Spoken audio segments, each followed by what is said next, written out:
উপস্থিত আছেন ইসলামী আন্দোলন বাংলাদেশের যুগ্ম সাধারণ সম্পাদক জননেতা গাজী আতাউর রহমান, উপস্থিত আছেন জেলা নেতৃবৃন্দ সহ সামনে আগত প্রিয়বাসী। আপনারা আমাদের নেতৃবৃন্দ থেকে এতক্ষণ গুরুত্বপূর্ণ আলোচনা শুনেছেন।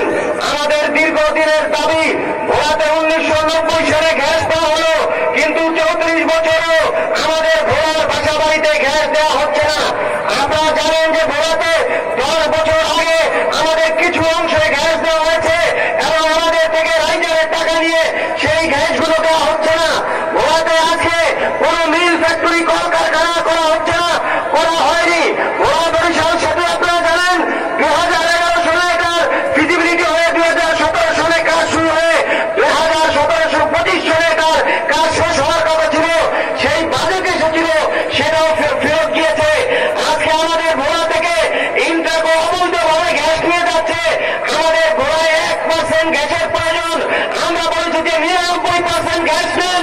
আমাদের ভোলার পাশাপাশি মিল ফ্যাক্টরি কারখানায় আমাদেরকে 1% গ্যাস দেন, কিন্তু এই লসরুল হামিদ দঙ্গা আমাদেরকে সম্পূর্ণ আমাদের ভোলাকে অবহিত রেখে তারা অবৈধভাবে গ্যাস নিয়ে যাচ্ছে। আগামীতে আমরা কোন ইন্টারকো গাড়ি ভোলাতে ঢুকতে দেওয়া হবে না।